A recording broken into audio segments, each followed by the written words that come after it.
इस वेबिनार में मैं आप सभी का स्वागत करता हूं। हम सभी लोग एक विशेष परिस्थितियों में आप सब से इस वेबिनार के माध्यम से वार्ता कर रहे हैं। ये बड़ी खुशी की बात है कि हम सब लोग इस वेबिनार के माध्यम से एग्रीकल्चर और अलाइड सेक्टर्स में किस प्रकार की जॉब अपॉर्चुनिटीज़ पैदा होती है या अभी चल रही है और नई नई आने वाली है, उसके बारे में हम वार्ता करेंगे।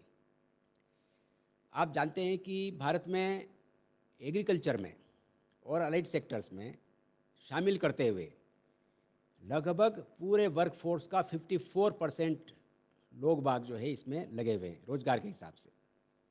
और हम जीडीपी में कंट्रीब्यूशन के हिसाब से बात करते हैं तो केवल 17% ही कंट्रीब्यूशन लगभग इनका आता है। इसका अर्थ ये हुआ कि वर्कफोर्स का ज़्यादा भाग पूरे भारत में टोटल वर्कफोर्स जो लगी हुई है विभिन्न कामों में, चाहे वो ऑर्गेनाइज सेक्टर हो, अनऑर्गेनाइज सेक्टर हो, प्राइमरी सेक्टर हो, सेकेंडरी सेक्टर हो या टर्शियरी सेक्टर हो, सबको देखते हुए जो है सबसे ज़्यादा वर्कफोर्स कोई लगी हुई है तो वो है एग्रीकल्चर अलाइड एक्टिविटीज़ में लगी हुई है 54%, जो कि बहुत ऊंचा है। लेकिन जीडीपी के कंट्रीब्यूशन के हिसाब से इनका प्रतिशत कंट्रीब्यूशन बहुत कम है। इसका सीधा अर्थ ये होता है कि कृषि में लगे हुए लोगों की आय कम है और उसे बढ़ाने की आवश्यकता है। जैसा कि भारत सरकार कह रही है कि 2022 तक जो है किसानों की आय को दुगुना किया जाएगा। और हम जानते हैं कि कृषि बहुत महत्वपूर्ण व्यवसाय है क्योंकि इसमें इतने लोग लगे हुए हैं। और आप जानते हैं कि भारत पूरे विश्व में फ्रूट्स एंड वेजिटेबल्स में दूसरे नंबर पर आता है। फ्रूट्स एंड वेजिटेबल्स के प्रोडक्शन में भारत जो है पूरे दुनिया में प्रोडक्शन में सेकंड नंबर पर आता है। इसी प्रकार के कुछ क्रॉप्स हैं उसमें भी भारत में प्रोडक्शन वो खूब होता है। हम यदि एग्रीकल्चर और अलाइड सेक्टर्स को देखते हैं तो इसमें क्रॉप प्रोडक्शन आता है, फसलें कौन कौन सी उगाई जाती है, पूरा क्रॉप प्रोडक्शन सिस्टम आता है। साथ साथ में इसमें एनिमल हस्बेंड्री जिसको पशुपालन बोलते हैं वो पूरा व्यवसाय आता है। इसमें पशुपालन में बहुत से भाग हैं, वापस पोल्ट्री आ गया, डेयरी आ गया, फिशरीज आ गया। वो फिशरीज एक अलग से भाग है पूरा। पशुपालन में पिगरीज आ गया। और तीसरा बड़ा भाग होता है फिशरीज का, मत्स्य पालन का। और उसके साथ साथ चौथा जो भाग होता है फॉरेस्ट्री का, वानिकी का। तो ये सब बहुत बड़े बड़े सेक्टर्स हैं और इन सब में यदि देखा जाए तो कृषि सबसे महत्वपूर्ण सेक्टर है, अपने आप में बहुत बड़ा सेक्टर है जिसमें कि बहुत लोग रोजगार पाते हैं।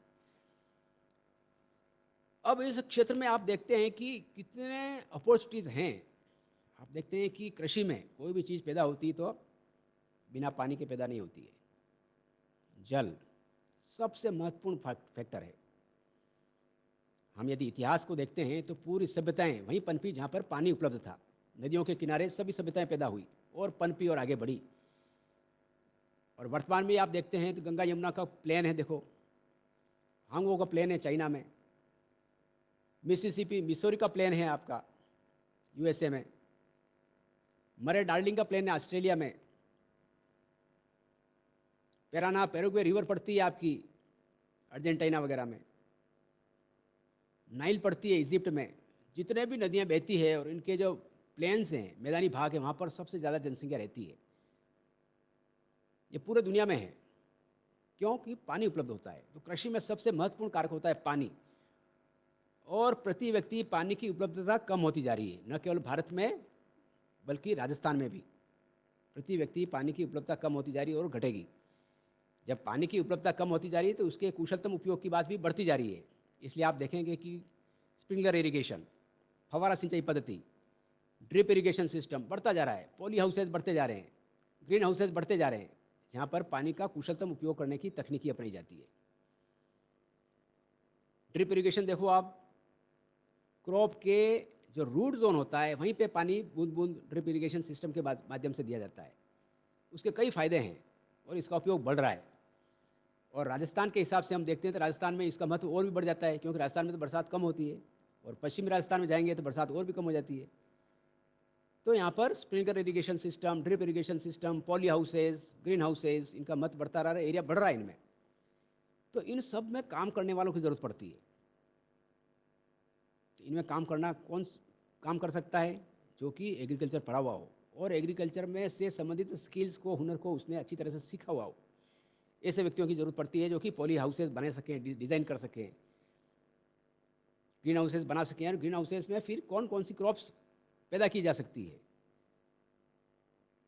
वो सब बातें जो है वो पढ़ा सकते हैं, बता सकते हैं किसानों को जो कि एग्रीकल्चर के बारे में गहन ज्ञान रखते हैं और प्रैक्टिकल नॉलेज भी रखते हैं। सैद्धांतिक ज्ञान के साथ साथ प्रैक्टिकल नॉलेज होना बहुत ज़रूरी है। आप देखते हैं कि कृषि क्षेत्र में बीएससी ऑनर्स होता है, फिशरीज में भी बीएससी ऑनर्स होता है, इससे सिर्फ पाउल्ट्री में भी होता है, डेयरी टेक्नोलॉजी में भी इंजीनियरिंग होती है, फूड टेक्नोलॉजी भी होती है। तो कई प्रकार की ऐसी ब्रांचेज हैं जिसके माध्यम से स्टूडेंट्स जो है एग्रीकल्चर अलाइड एक्टिविटीज़ में पढ़ते हैं और आगे बढ़ते हैं। लेकिन अभी भी हमारी जनसंख्या को देखते हुए और भारत में इतने लोग कृषि पर निर्भर हैं, तो उनको देखते हुए अच्छे इंस्टीट्यूशंस की और भी कमी है। इसमें और अच्छी इंस्टीट्यूशंस आनी चाहिए जिससे कि स्टूडेंट्स को पास में ही पढ़ने का मौका मिले। आप देखते हैं कि जितने भी सरकारी नौकरियां निकलती है उसमें कृषि का भी एक बहुत बड़ा भाग होता है। जैसे कृषि क्षेत्र में हम सोचते हैं तो agriculture supervisor, AAO, agriculture officer, AARO, ARO, इन सब की पोस्टें निकलती है जो कृषि क्षेत्र में भर्तियाँ होती है और इनको लिया जाता है। इसके साथ साथ आप देखते हैं कि जितने भी बैंक्स हैं, चाहे वो पब्लिक सेक्टर बैंक्स हों, रूरल बैंक्स हों या कोऑपरेटिव बैंक्स हों, और नेशनल लेवल पर NABARD पड़ता है, इन सब में एग्रीकल्चर से रिलेटेड ऑफिसर्स की ज़रूरत पड़ती है, एग्रीकल्चर ऑफिसर्स की भर्ती होती है।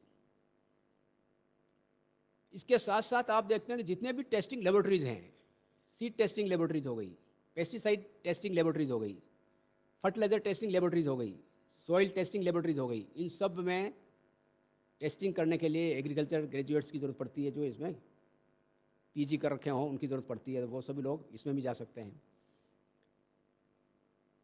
हर साल खरीफ की क्रॉप भी होती है, रबी की क्रॉप भी होती है। उनमें जो है फसल उगाने के लिए जो है बीज की ज़रूरत पड़ती है। बीज हाइब्रिड भी होता है और कंपोजिट भी होता है। हाइब्रिड बीज जो है एक टेक्निकल सुपरविजन में तैयार किया जाता है। साइंटिस्ट हैं उसको तैयार करते हैं, न्यूक्लियर सीड तैयार करते हैं, ब्रीडर सीड तैयार होता है उनसे, फिर फाउंडेशन सीड तैयार होता है, उससे सर्टिफाइड सीड तैयार होता है। इसी तरह से कंपोजिट सीड भी तैयार होता है। आपने सुना होगा TL सीड के बारे में, ट्रूथफुली लेबल्ड सीड, जो कि पैक्ड आता है, वो भी तैयार होता है और बाज़ार में बिकता है। हर साल हर क्रॉप के लिए बीजों की ज़रूरत पड़ती है। और आप जानते हैं कि कृषि में यदि अच्छा बीज है तो उसकी उत्पादकता 15 से 20% बढ़ जाती है। अच्छे बीज की इतना प्रभाव पड़ता है। तो इन बीजों को बनाने के लिए आपको सुपरविजन में एग्रीकल्चर साइंटिस्ट की ज़रूरत पड़ती है, एग्रीकल्चर ग्रेजुएट्स, एग्रीकल्चर पढ़े हुए उनकी ज़रूरत पड़ती है। और इनको पैदा करने के लिए आप जानते हैं कि नेशनल लेवल पर नेशनल सीड कॉरपोरेशन है, नेशनल सीड कॉरपोरेशन, NSC बोलते हैं जिसको ब्रीफ में। इसी तरह से हर स्टेट में स्टेट सीड कॉरपोरेशन हैं। जैसे राजस्थान में ही राजस्थान स्टेट सीड कॉरपोरेशन हैं, हर स्टेट में हैं। छोटे राज्यों में नहीं है, लेकिन बड़े बड़े राज्यों में सब में स्टेट सीड कॉरपोरेशन है, जो कि सीड ऑफिसर्स की ज़रूरत पड़ती है इनको। ये सीड बनाते हैं, खरीफ का भी सीड बनाते हैं, रबी का भी सीड बनाते हैं, किसानों के खेतों पर पैदा करते हैं, और उसका पूरा प्रोसेस है सर्टिफिकेशन का, उसको पूरा तैयार करते हैं। प्रोसेसिंग प्लांट्स होते हैं सीड के, वहाँ पर भी टेक्निकल ऑफिसर्स की ज़रूरत पड़ती है। ये सब एग्रीकल्चर वाले ऑफिसर्स लगते हैं। इसके साथ साथ आप देखते हैं कि ICAR सिस्टम में Indian council of agriculture research है, इनके हर क्रॉप के ऊपर पूरे भारत में जो है रिसर्च इंस्टीट्यूशंस हैं। वहाँ पर भी जो है साइंटिस्ट की ज़रूरत पड़ती है, वहाँ पर भी एग्रीकल्चर वाले लगते हैं। और टीचिंग के हिसाब से सोचते हैं तो हम देखो पूरे भारत में कई एग्रीकल्चर यूनिवर्सिटीज़ हैं जिसमें एग्रीकल्चर पढ़ाने वालों की ज़रूरत पड़ती है। स्टेट एग्रीकल्चर यूनिवर्सिटीज़ हैं, उन्हें पढ़ाने वालों की ज़रूरत पड़ती है, वो पढ़ाते हैं। तो पढ़ाने का काम भी है। उसके साथ साथ वो बहुत बड़ा क्षेत्र है प्राइवेट सेक्टर में। बीज बनाने वाली कंपनियां हैं, फर्टिलाइज़र बनाने वाली कंपनियां हैं, पेस्टिसाइड्स बनाने वाली कंपनियां हैं, एग्रीकल्चर इम्प्लीमेंट्स बनाने वाली कंपनियां हैं, फव्वारा बनाने वाली कंपनियां हैं, ड्रिप इरिगेशन सिस्टम बनाने वाली कंपनियां हैं, बायो फर्टिलाइजर्स बनाने वाली कंपनियां हैं। तो कई कंपनियां हैं जो कि एग्रीकल्चर को सपोर्ट करती है। इनमें भी एग्रीकल्चर ऑफिसर्स की ज़रूरत पड़ती है जो कि एग्रीकल्चर पढ़े हुए लिए जाते हैं। तो कहने का मतलब ये हुआ कि एग्रीकल्चर एक ऐसा सब्जेक्ट है जिसमें कि कई एवेन्यूज़ हैं, ये ख़त्म नहीं होंगे, बढ़ते ही जाएंगे। जिसका टेक्निकल नॉलेज अच्छा होगा स्टूडेंट्स का, कैंडिडेट्स का, और जिनकी प्रैक्टिकल नॉलेज अच्छी होगी, और वो नॉलेज जो कि डिमांड है इंडस्ट्री में, वो हमेशा ही रोजगार लायक बनेंगे और रोजगार प्राप्त करेंगे और उनका सैलरी बढ़ता रहेगा। आप देखिए कि नबार्ड पूरे भारत में जो है एग्रीकल्चर सेक्टर को रिफाइनेंस की फैसिलिटीज उपलब्ध करवाता है। इसी प्रकार के आपने सीएससीपी का नाम सुना होगा, जो कि एमएसपी के बारे में जो है सरकार को राय देता है कि किस प्रकार की एमएसपी डिटरमाइन किए जाते हैं, और भारत सरकार उस पर निर्णय लेती है एमएसपी के बारे में, हर क्रॉप के बारे में। तो कहने का मतलब ये एग्रीकल्चर में बहुत वास्ट एरिया है जिसमें कि स्टूडेंट्स पढ़ करके आगे अपना रोजगार प्राप्त कर सकते हैं, चाहे वो ऑर्गेनाइज सेक्टर हो, चाहे सरकारी सेक्टर हो, चाहे सेमी गवर्नमेंट के सेक्टर हो, चाहे प्राइवेट सेक्टर हो। बहुत बड़ा एरिया है और ये बढ़ता रहेगा। उसके आगे आप देखो कि एग्रीकल्चर बेस्ड इंडस्ट्री हैं, जिनको हम एग्रो बेस्ड इंडस्ट्रीज बोलते हैं। शुगर इंडस्ट्री है, कॉटन टेक्सटाइल इंडस्ट्री है, ग्वार गम इंडस्ट्री है, दालें बनाने वाली मिलें हैं, आटा बनाने वाली मिलें हैं, वूल जो प्राप्त होता है एनिमल से, उसके आगे प्रोसेसिंग करके तरह तरह के प्रोडक्ट बनाते हैं, उस पर बेस्ड इंडस्ट्री है। तो कहने का मतलब है कई प्रकार की इंडस्ट्रीज हैं जो एग्रो प्रोड्यूस को काम में लेकर के कई प्रकार के प्रोडक्ट बनाती है और बेचती है। उन सब में भी जी रॉ मटेरियल परचेज करने के लिए आपको प्रोक्योरमेंट ऑफिसर्स की जरूरत पड़ती है, जो कि एग्रीकल्चर के बारे में जानते हो, क्रॉप्स के बारे में जानते हो, प्रोड्यूस के बारे में जानते हो। और प्रोड्यूस भी अलग अलग होती है और हर प्रोड्यूस की अलग अलग कीमत होती है। उसको पहचानने वाला चाहिए खरीदने के लिए, और वही पहचान सकता है जिसने इसमें बारे में पढ़ रखा हो और उसके बारे में प्रैक्टिकल नॉलेज ले रखी हो। और ये हमेशा बढ़ता ही रहेगा। आप देखो ऐसे ऐसे ऑफिसर्स हैं इसमें प्रोक्योरमेंट के लिए, जिनकी सैलरी पर मंथ लाखों रुपये होती है। उनका काम खाली एक ही है कि अच्छा से अच्छा रॉ मटेरियल परचेज किया जाए इन कंपनीज में, अच्छा से अच्छा रॉ मटेरियल जो है परचेज किया जाए, यही उद्देश्य होता है इनका, और ये चलता रहता है।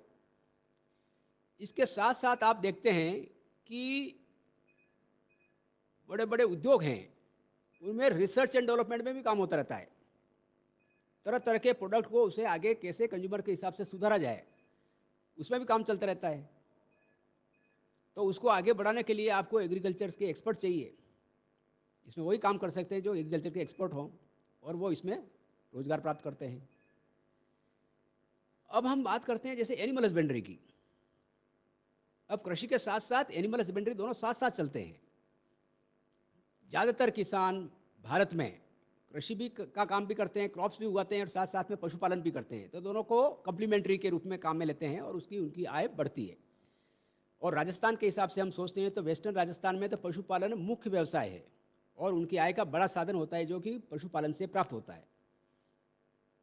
अब राजस्थान के हिसाब से हम देखते हैं तो देखो, बाजरे के उत्पादन में राजस्थान सबसे बड़ा उत्पादक है। बाजरे के उत्पादन में राजस्थान पूरे भारत में। ग्वार गम, मस्टर्ड, जीरा, धनिया, इसबगोल, इन सब में जो है राजस्थान पूरे भारत में नंबर 1 पर है प्रोडक्शन में। अब आप देखिए कि इनके प्रोडक्शन होता है, प्रोसेसिंग होता है, हर प्रोडक्ट को जो है क्लीन करना पड़ता है, प्रोड्यूस को ग्रेडिंग होती है, उसकी लेबलिंग होती है, स्मॉल पैक में पैक करते हैं, उसको फॉरवर्ड करते हैं, वेयर हाउसिंग के लिए ज़रूरत पड़ती है, गोदाम की ज़रूरत पड़ी, बड़े बड़े ट्रांसपोर्टेशन होता है। जब ट्रांसपोर्ट होता है तो इंश्योरेंस की ज़रूरत पड़ती है। तो कहने का मतलब एक एग्रीकल्चर एक ऐसा एरिया है जिसका कि बहुत वास्ट एरिया है, बहुत वास्ट एरिया है। अभी भी भारत में एग्रीकल्चर प्रोड्यूस में जो वैल्यू एडिशन होता है वो बहुत कम है प्रतिशत के रूप में। उसको और आगे बढ़ाया जा रहा है। भारत सरकार कई तरह की सुविधाएं दे रही है, कई तरह की स्कीम्स हैं जिसमें कि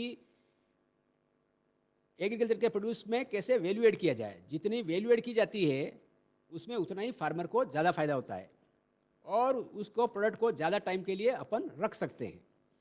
जैसे टमाटर है, अब टमाटर पैदा होता है तो एक साथ आता है, भाव गिर जाते हैं, तो उसको कई कंपनियां आ गई जो कि टोमेटो का केचप बनाती है। तो ज़्यादा पैदा होता है तो उस समय टोमेटो को केचप बनाती है, खूब प्रोसेस करते हैं, टोमेटो केचप बनाते हैं और फिर उसको धीरे धीरे बेचते रहते हैं बना करके। ये वैल्यू एडिशन हुआ और उसके माध्यम से किसानों को भी फायदा होता है। उनको बाजार में गलत होने से बेटर रेट मिलती है, बाकी तो रेटें बहुत कम हो जाएगी। और कंज्यूमर को भी वो प्रोडक्ट मिलता है जो कि उसको अन्य समय में उसको उपलब्ध नहीं होता है। तो आप देखिए टोमेटो केचप पूरे साल भर मिलता रहता है। कोल्ड स्टोरेजेज आ गए हैं। आप देखो आलू के कोल्ड स्टोरेज होते हैं, आलू पैदा होता है फसल के हिसाब से पैदा होता है, लेकिन उसको कोल्ड स्टोरेज में रख देते हैं तो साल भर उपभोक्ताओं को मिलता रहता है। हम ये भी देखते हैं कि एग्रीकल्चर में कभी कभी भाव में बहुत अंतर पैदा होता है। जब कभी कभी कोई फसल बहुत ज़्यादा पैदा होती है तो भाव एकदम गिर जाते हैं, और कभी कभी फसल कम पैदा होती है किसी भी कारण से तो उसके भाव बहुत बढ़ जाते हैं। होता है। अभी प्याज में भी यही हुआ था, प्याज के भाव बहुत बढ़ गए थे, आलू के भाव भी बहुत बढ़ गए। होता रहता है ऐसा। तो कहने का मतलब ये है कि इसमें पोस्ट हार्वेस्ट टेक्नोलॉजी में बहुत स्कोप है, जिसमें कि क्रॉप्स की प्रोड्यूस को कैसे वैल्यू एड किया जाए, कैसे उसकी शेल्फ लाइफ बढ़ाई जाए, कैसे उसमें वैल्यूएशन करके छोटे छोटे प्रोडक्ट कंज्यूमर्स की जो विभिन्न प्रकार की आवश्यकताएं उसकी आवश्यकताओं के हिसाब से उसको आपूर्ति की जाए। आप देखिए कि शहर बढ़ रहे हैं, शहरीकरण बढ़ रहा है, लोगों की आय भी बढ़ रही है और जीवन शैली भी बदल रही है। तो उसके हिसाब से उनकी जो काम में लेने वाली चीज़ें हैं, खाने वाली चीज़ें हैं, उनमें भी बदलाव आ रहा है। अब हम पशुपालन और डेयरी की बात करते हैं। देखो पूरे भारत विश्व में दूध के उत्पादन में कई वर्षों से फर्स्ट नंबर पर है। भारत दूध के उत्पादन में कई वर्षों से पूरे दुनिया में एक नंबर पर चलता है। हम राजस्थान के हिसाब से सोचते हैं तो राजस्थान भी पूरे भारत में सभी राज्यों में दूसरे नंबर पर आता है दूध के उत्पादन में। लेकिन हमारे यहाँ पे पशुओं की उत्पादकता के हिसाब से हम सोचते हैं तो दूध देने की जो उत्पादकता है वो बहुत कम है। दूसरे देशों में बहुत ज़्यादा है। Myanmar, Argentina, Israel, Canada, USA, इन सब में पशुओं की जो उत्पादकता है दूध देने की वो बहुत ज़्यादा है, हमारे यहाँ कम है। तो उसे बढ़ाने की आवश्यकता है। हम राजस्थान का ही उदाहरण लेते हैं। राजस्थान में लगभग 200 लाख एआई करने की ज़रूरत पड़ती है। लगभग 200 लाख, ये कम कंजर्वेटिव एस्टीमेट है पूरे राजस्थान भर में गायों भैंसों के लिए। लेकिन अभी जो एआई हो रही है लगभग 40 से 50 लाख एआई होती है पूरे साल भर में। लगभग 25% हो रही है, बहुत कम है। दूसरा फैक्ट मैं आपको और भी बताता हूँ कि जितने भी ब्रीडेबल एज ग्रुप के जानवर हैं, गायें हैं, भैंसें हैं, स्पेशली गायें हैं, भैंसें दोनों में लागू होता है, उनमें जो है लगभग 25 से 30% जानवर ऐसे होते हैं जो ज्ञापन नहीं होते हैं समय पर। तो उनको देख रेख के लिए, ट्रीटमेंट करने के लिए आपको स्पेशलिस्ट ऑफिसर चाहिए जिनका टेक्निकल नॉलेज हो और प्रैक्टिकल नॉलेज हो। जैसे ही जानवर ज्ञापन हो जाता है उसकी वैल्यू किसान के लिए, अपने आप फार्मर किसान के लिए बढ़ जाती है। आप देखिए कितनी वैल्यू है। तो यहाँ पर जितना राजस्थान में दूध पैदा होता है उसका लगभग आधा भाग बिकता है, जिसको हम मार्केटेबल सरप्लस बोलते हैं। लगभग आधा भाग दूध वो होता है जो खुद के काम में आ जाता है या फिर गांव में ही बिक जाता है आसपास में। लेकिन लगभग 50% दूध ऐसा होता है, 52% दूध ऐसा होता है क्वांटिटी के हिसाब से जो कि शहरों में जाता है, कस्बों में जाता है और बिकता है। लेकिन उसका बड़ा भाग, लगभग 40% भाग ही ऐसा है जो कि ऑर्गेनाइज सेक्टर के माध्यम से बिकता है। बहुत बड़ा भाग है, 60% भाग है जो कि अनऑर्गेनाइज सेक्टर, जिसको हम असंगठित क्षेत्र बोलते हैं, उनके माध्यम से बिकता है। तो दूध की प्योरिटी की समस्या आती है कि दूध की प्योरिटी वास्तव में कितनी है। वो बहुत बड़ा क्षेत्र है। इसमें आपने देखा होगा कि दूध होता है, गाय का दूध अलग बिकता है, उसकी डिमांड बढ़ती जा रही है, और उसके गाय के दूध की प्रोडक्ट की डिमांड भी बढ़ती जा रही है। और कुछ लोग आजकल आगे बढ़ करके गायों के ऑर्गेनिक दूध और बनाने लगे हैं और मार्केट में बेच रहे हैं। मार्केट बढ़ता जा रहा है और देशी गायों का जो दूध है उसकी डिमांड भी बढ़ती जा रही है। तो कहने का मतलब ये है कि डेयरी के क्षेत्र में आप देखिए बहुत बड़ा क्षेत्र है। दूध का प्रोक्योरमेंट करना, उसको प्रोसेसिंग करना और उसकी मार्केटिंग करना प्राइवेट सेक्टर भी करता है, कोऑपरेटिव सेक्टर भी करता है। जैसे राजस्थान में सरस है, सरस ब्रांड आप जानते होंगे, सरस ब्रांड के हिसाब से आप दूध बिकता है, राजस्थान में खूब बिकता है। प्राइवेट सेक्टर का भी ब्रांड है, वो भी बिकते हैं। और साथ साथ में अनऑर्गेनाइज सेक्टर का जो दूध है वो भी कस्बों में खूब बिकता है। लेकिन अभी भी दूर दराज के गांव हैं, वहाँ पर अभी भी लोगों का दूध बिकता नहीं है, कलेक्शन सेंटर्स नहीं है, बहुत कम है अभी भी देखते हुए।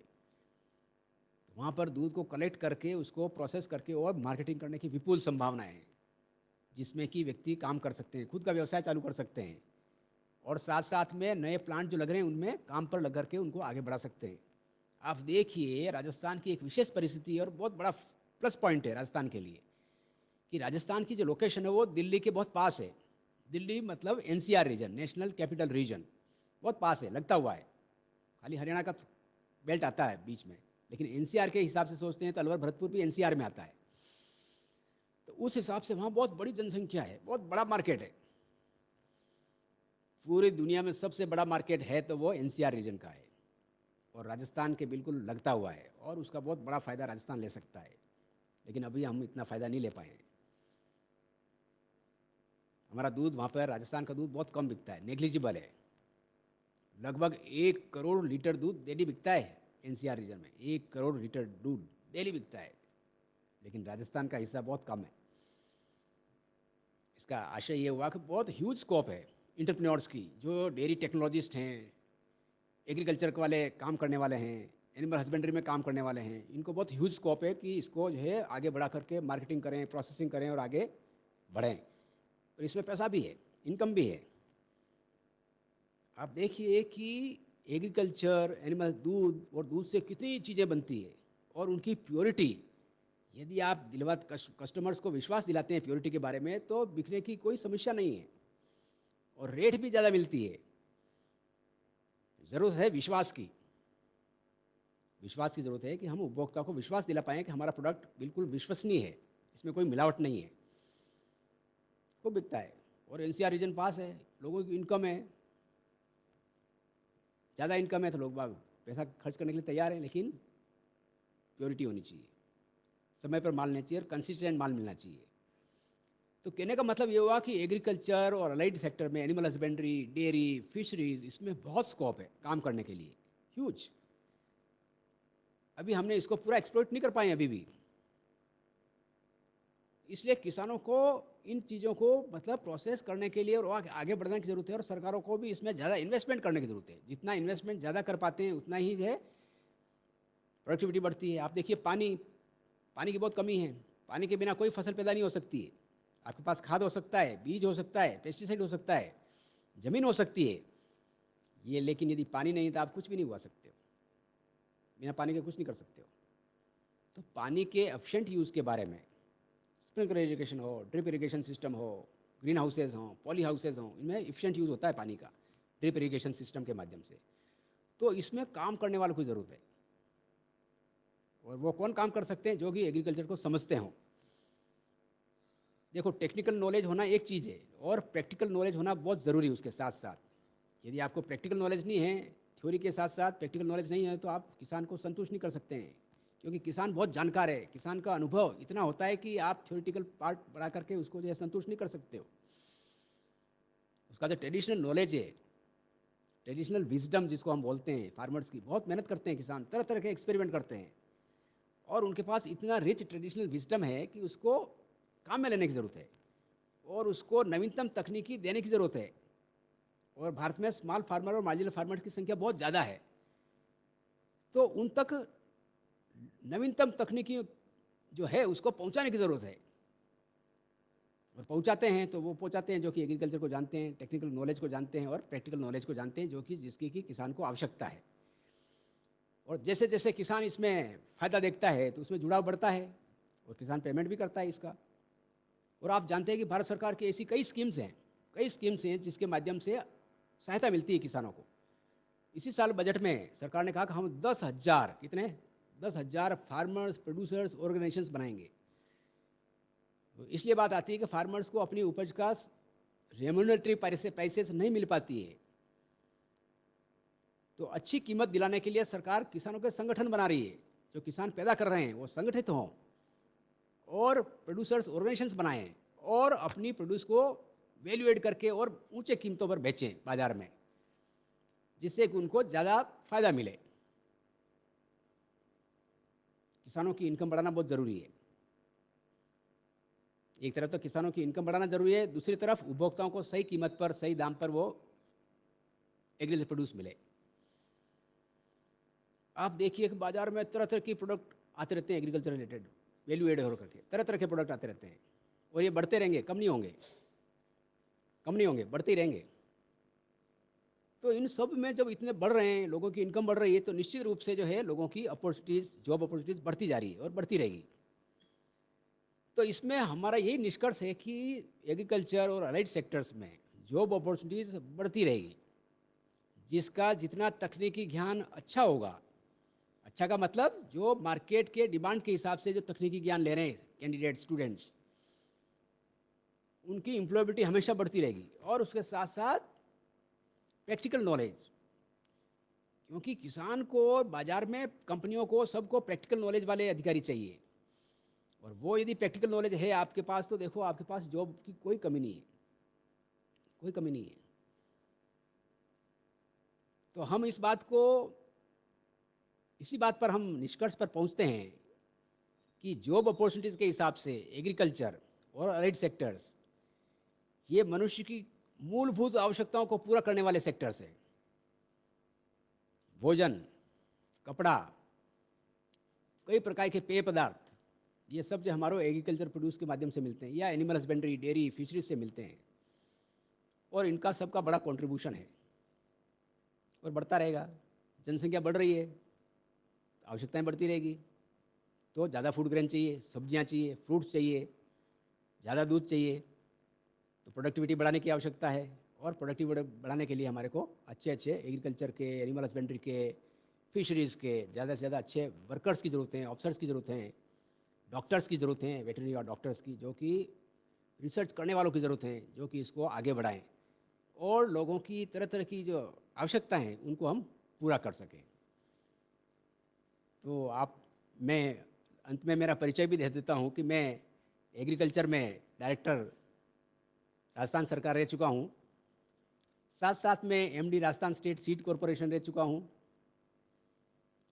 सीड सर्टिफिकेट एजेंसी का भी डायरेक्टर रह चुका हूँ, राजस्थान वेयर हाउसिंग कॉरपोरेशन है उसका भी मैं एमडी रह चुका हूँ, राजफेड करके एक संस्थान है राजस्थान सरकार का ही कॉपरेटिव सेक्टर का, उसमें भी मैं एमडी रह चुका हूँ। तिलम संघ है, तेल बनाते हैं खाने का, तरह तरह का, मूंगफली का तेल, सरसों का तेल, सोयाबीन का तेल, उसमें भी मैं एमडी रह चुका हूँ। और कॉटन से रिलेटेड स्पिनिंग करती है एग्रोबेस्ट इंडस्ट्रीज, उसमें भी मैं एमडी रह चुका हूँ। और पूरे भारत में हमने 3 बार वर्कर्स की सहायता से नेशनल लेवल अवार्ड जीते, और वो रिकॉर्ड बनाया जो उस रिकॉर्ड को अभी तक कोई तोड़ नहीं पाया। तो आपने इस सेमिनार में भाग लिया, इसके लिए बहुत बहुत धन्यवाद देता हूँ, और इस कठिन परिस्थितियों में शुभकामनाएं देता हूँ आप सबको। हम सब लोग जो है सभी प्रकार के प्रिकॉशंस लेते हुए कोविड-19 की समस्या से को निपटें और आगे बढ़ते रहें, और सभी प्रकार के प्रिकॉशंस जो बता रखे हैं उनको लें, ताकि हम सब लोग स्वस्थ रहें। Thank you.